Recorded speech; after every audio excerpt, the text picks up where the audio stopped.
महाभारत अर्जुनाभिगमन पर्व अध्याय 13 से 14। श्री कृष्ण का जुए के दोष बताते हुए पांडवों पर आई हुई विपत्ति में अपनी अनुपस्थिति को कारण मानना। भगवान श्री कृष्ण बोले, राजन, यदि मैं पहले द्वारका में या उसके निकट होता तो आप इस भारी संकट में नहीं पड़ते।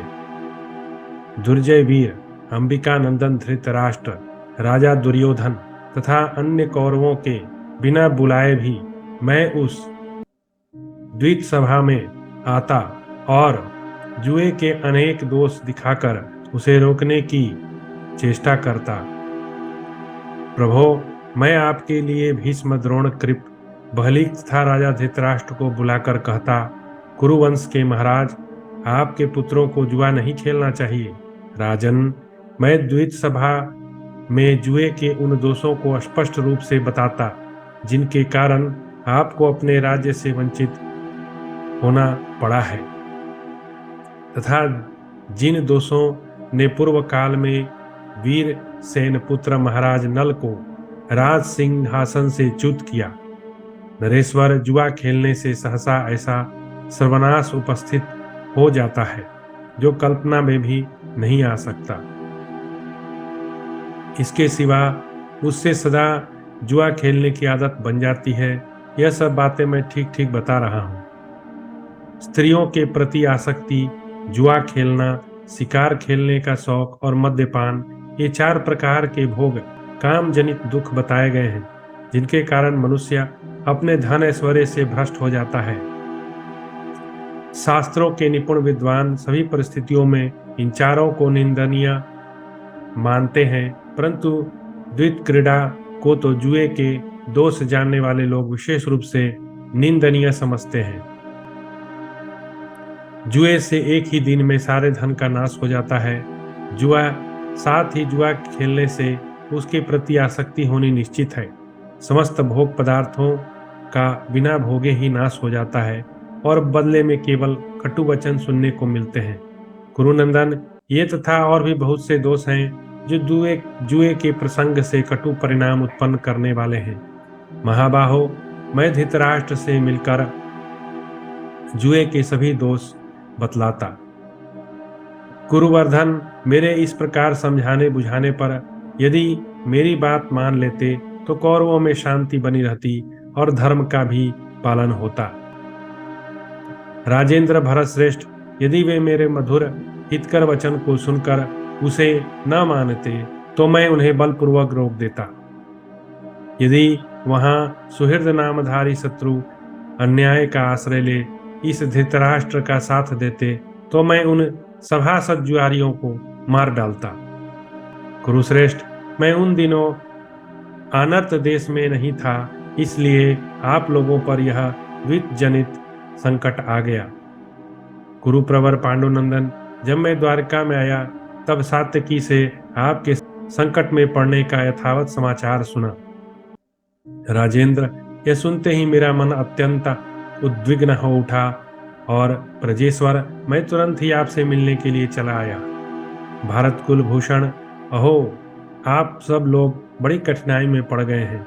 मैं तो आपको सब भाइयों सहित विपत्ति के समुद्र में डूबा हुआ देख रहा हूं।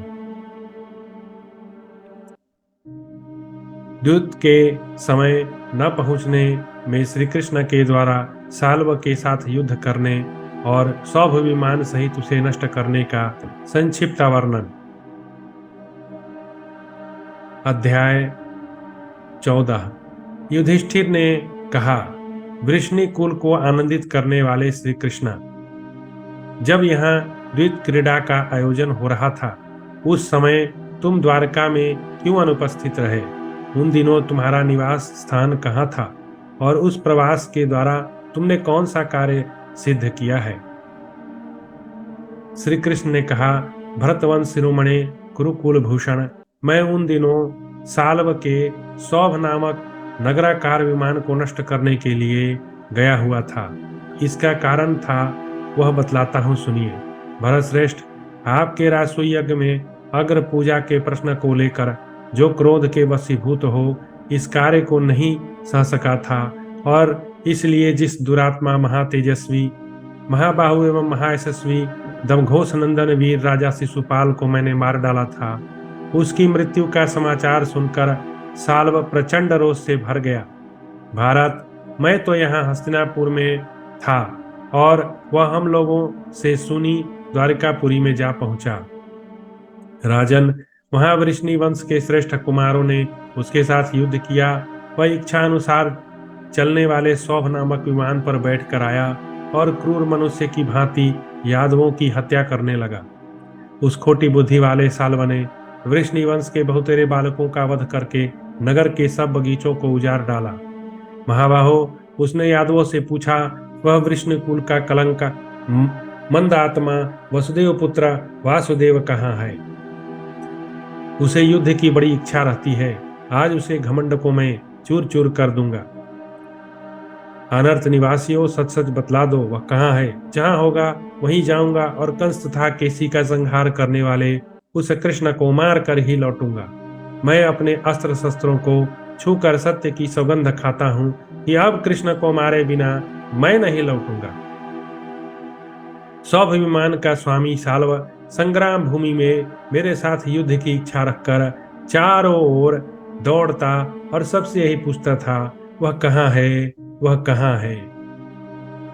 राजन, साथ ही वह यह भी कहता था कि आज उस नीच पापाचारी और विश्वासघाती कृष्णा को शिशुपाल वध के अमरस के कारण मैं यमलोक भेज दूंगा। उस पापी ने मेरे भाई शिशुपाल को मार गिराया है, अतः मैं भी उसका वध करूंगा। मेरा भाई शिशुपाल अभी छोटी अवस्था का था, दूसरे वह राजा था, तीसरे युद्ध के मुहाने पर नहीं था, चौथे असावधान था। ऐसी दशा में उस वीर की जिसने हत्या की है, उस जनार्दन को मैं अवश्य मारूंगा। कुरुनंदन महाराज इस प्रकार शिशुपाल के लिए विलाप करके मुझ पर आक्षेप करता हुआ वह इच्छा अनुसार चलने वाले सौभ विमान द्वारा आकाश में ठहरा हुआ था।